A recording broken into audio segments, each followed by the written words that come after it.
versículo 7. Hoje vai ser só um versículo. Segunda carta de Paulo aos Coríntios 5, versículo 7. A palavra de Deus diz assim: porque andamos por fé e não por vista. Vamos repetir? Você consegue ler comigo? Porque andamos por fé e não por vista. De novo. Porque andamos por fé e não por vista. Amém. Cubra a sua cabeça. Senhor, fala conosco. Revela esta palavra, Senhor, aos nossos corações. Estamos aqui sedentos, ó Pai, prontos para ouvir tua voz. Tira os impedimentos, barreiras, obstáculos, tira tudo aquilo que quer impedir a tua palavra ser ministrada. Nos abençoe, Senhor. Graças te damos em nome de Jesus. Amém. Vamos aplaudir Jesus bem forte, glória a Deus. Amém. Esse versículo é muito bonito, né? Andamos por fé e não por vista. Paulo poderia ter dito, porque vivemos por fé e não por vista, não por aquilo que vemos, mas teria um outro sentido.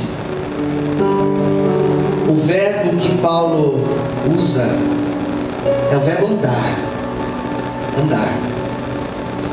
Paulo está fazendo aqui no capítulo 5, para quem talvez não está familiarizado com a carta de Paulo aos Coríntios, Paulo está falando sobre vida com Deus.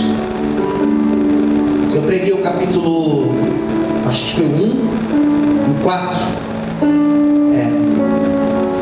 onde Paulo estava dizendo que a vida com Deus, ela é cheia de desafios, né?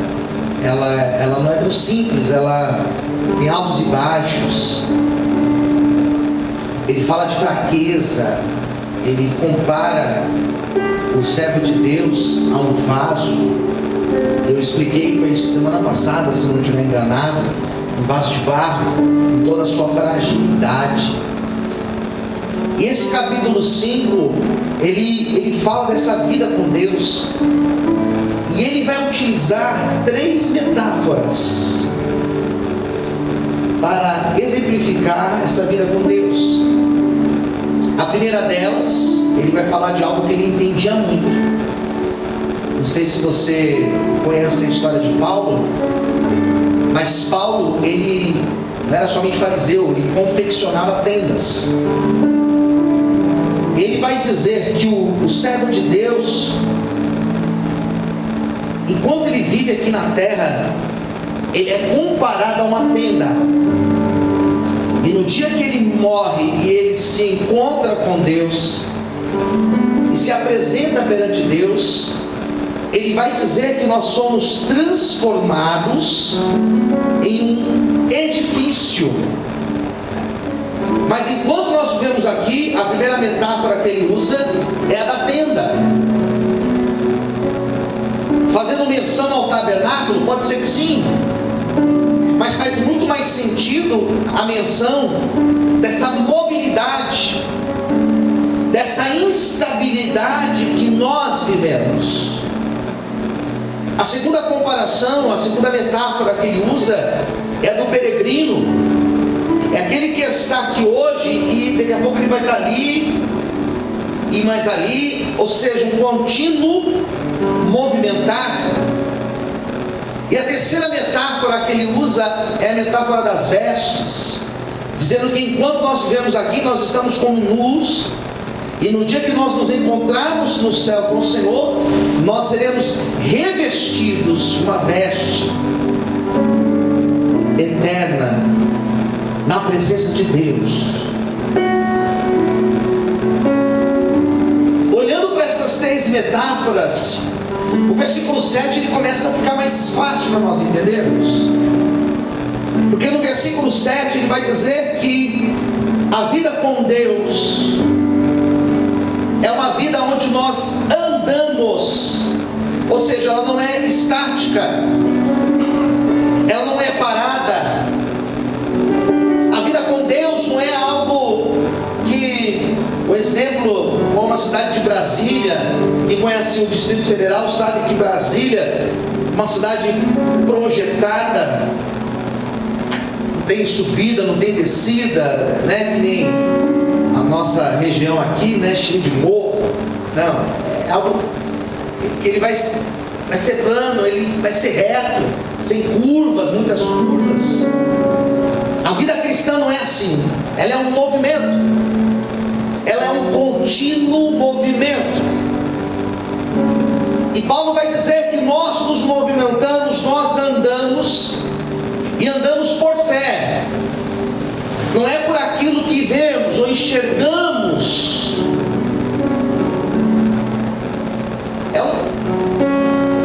É um prosseguir. É um contínuo andar. Essa é a vida cristã. E é um andar, apesar de todas as coisas que acontecem.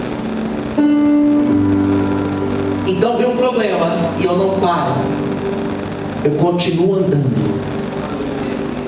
Eu tropeço. Eu erro. Foi aquilo que a pastora disse em uma das falas na abertura do culto. Nós tropeçamos, mas nós escolhemos continuar andando. Nós estamos fracos e nós escolhemos, ainda fracos, continuar andando. Nada para. O pastor Marco falou na hora do louvor que às vezes a pessoa está ferida, e às vezes a ferida faz com que a pessoa pare, mas a vida com Deus é ainda ferido, você continuar andando. Tropeçar, errou, é levantar e continuar andando. Veio o desânimo, veio o abatimento, e eu continuo andando, eu não paro.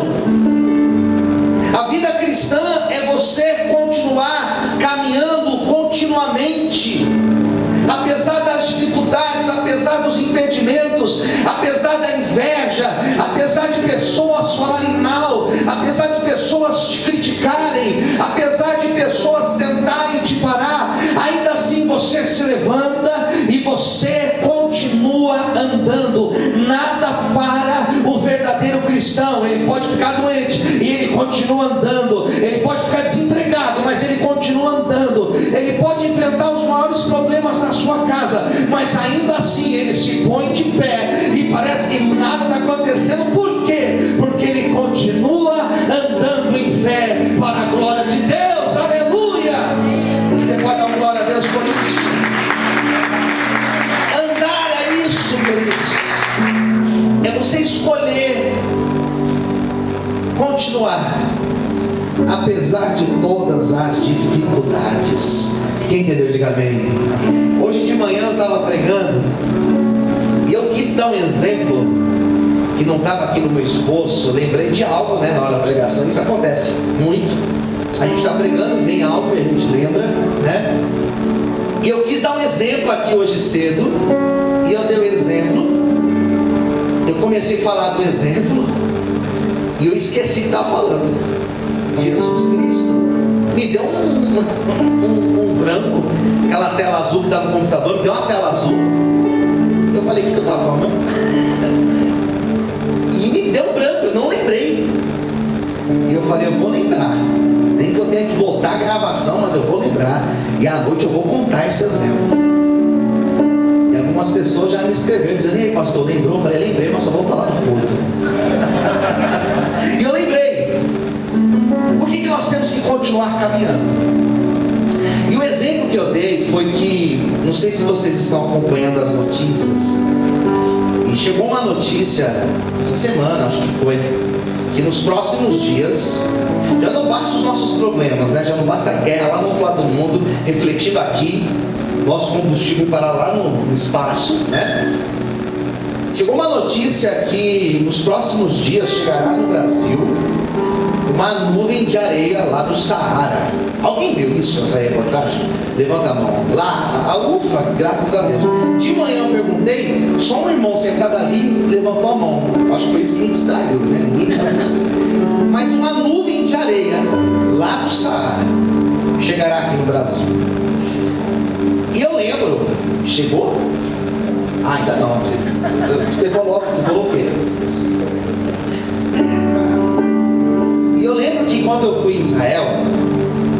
dia que eu acordei, e geralmente no nosso telefone marca a temperatura, marca se vai estar nublado, se não sei o quê. E eu lembro que quando eu olhei no meu telefone, estava marcando chuva de areia. Falei, chuva de areia? Falei, não é possível. E eu lembro que isso foi no penúltimo dia, se não me engano. Eu lembro que quando eu fui sair do hotel, gente, parecia que tinha, de fato, parecia não, tinha areia no ar. Estava tudo escuro, tudo marrom. Eu tenho fotos assim desse dia. Negócio impressionante. E eu perguntei para a guia, mas o que está acontecendo? Ela falou assim, é chuva de areia. Isso daí vem lá do Saara. Não é possível, lá do Saara vir para aqui. Falou, é. Mas é perto, né? Comparando com o Brasil, Brasil é outro lado do mundo. E eu comecei a refletir sobre isso. E agora eu lembrei do que eu ia falar de manhã, me deu branco primeiro nessa hora. E eu lembrei que quando você passa no deserto, o deserto ele tem um cenário muito interessante. Às vezes as pessoas pensam, como é que pode? O povo de Israel ficou andando em círculo por 40 anos no deserto. A geografia do deserto é diferente da nossa. Se você passa na mesma rua há 40 anos, é claro que você vai recordar, porque a geografia é igual. Ali tem aquela árvore, ali tem aquele negócio, ali tem aquela pedra. O deserto é diferente. No deserto você passa aqui hoje, aqui tem uma montanha, e você passa no outro dia, aquela montanha já não está mais ali, porque o vento, quando sopra, ele pega aquela montanha e joga lá para o outro lado. Aquela montanha se desfaz e ela forma uma outra montanha em outro lugar. O problema da caminhada cristã é exatamente isso, porque nós caminhamos, e o problema de nós pararmos é que quando você para, quando a pessoa para, quando a pessoa resolve não vou mais para a igreja, quando a pessoa resolve desistir da caminhada, quando ela para, sabe qual é o problema? A areia vem e simplesmente essa areia forma uma montanha em cima da pessoa, e a pessoa não consegue sair. Existem várias pessoas que não conseguem sair. Por quê? Porque elas pararam de andar.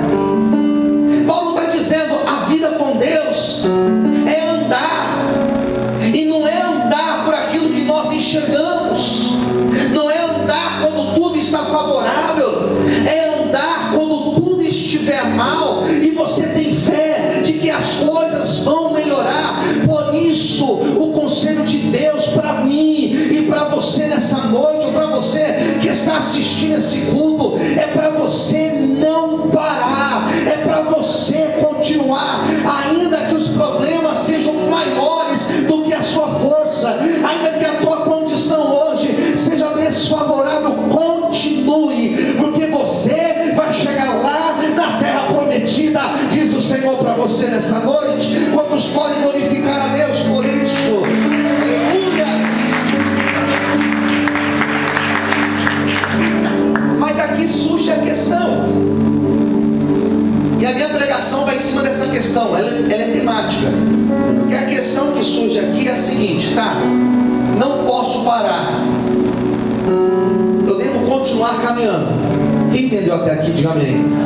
Beleza, mas o texto fala que não é caminhar por caminhar, andar por andar, é andar por fé. E o que é andar por fé? Você sabe o que é andar por fé? Antes de eu trazer a definição do que é andar por fé, eu acho interessante falar o que não é andar por fé. Vou começar pela negativa para depois ir para a positiva. O que não é andar por fé? E quando você lê os textos de Paulo, a primeira noção que nós percebemos é que quando Paulo falava desse andar por fé, ele não estava dizendo de uma vida que o milagre acontece a cada instante. Não é isso. Porque a vida do cristão está muito longe de ser isso. Nós vivemos muito mais o natural do que milagres na nossa vida. Milagres nós temos poucos para contar. por mais que aconteçam. Quem concorda, diga amém. Mas são poucos. Quando Paulo falava sobre andar por fé, ele estava dizendo: olha, não dê atenção demais, não dê crédito demais para aquilo que você está vendo. Porque se você ficar considerando apenas o que você está vendo, você vai entrar num buraco que dificilmente você vai sair. Se você andar apenas por aquilo que você está vendo, você fica numa prisão que você não consegue sair. Se você ficar atentando apenas para aquilo que você está vendo, você fica desanimado. O racional demais, ele desanima. A pessoa que não tem essa fé, ela se torna uma pessoa desanimada. Por quê? Porque ela só está enxergando a realidade. Você olhar apenas e ficar preso a isso, você se paralisa, você deixa de andar. E Paulo está dizendo: olha, não é por aí o caminho. Se você der muita atenção para a realidade das coisas aqui, você vai parar, você vai desanimar, você vai se prender a essas coisas, e a sua vida, ela não vai caminhar para frente. Se você quer andar para frente, caminhar na presença de Deus, não atente para a realidade daqui. Não se apegue apenas às coisas que você enxerga. Creia, porque o Deus que nós servimos, Ele permanece no controle de todas as coisas. Aquilo que eu perco o controle, aquilo que eu já não sei mais como fazer, Ele continua no controle de todas as coisas da minha vida e da tua vida. Por isso hoje o Senhor, Ele vai renovar a nossa fé. Você pode dar glória a Deus e exaltar o Senhor por isso. Aleluia, aleluia. Em segundo lugar, o que não é andar por fé? Quer outra coisa que não é andar por fé? É andar movido por sentimentos. Fala para o seu irmão do lado assim: não seja movido por sentimentos, por emoções. O que é ser movido por sentimentos? Eu senti no meu coração. O profeta Jeremias disse, palavra de Deus, que o coração do homem, ele é o quê? Enganoso. Agir por emoção, queridos, agir pelo sentimento que está aqui dentro, isso não é agir pela fé. Agir pela emoção é você se empolgar quando as coisas estão caminhando. Agir no sentimento é você tomar decisões fora da direção de Deus.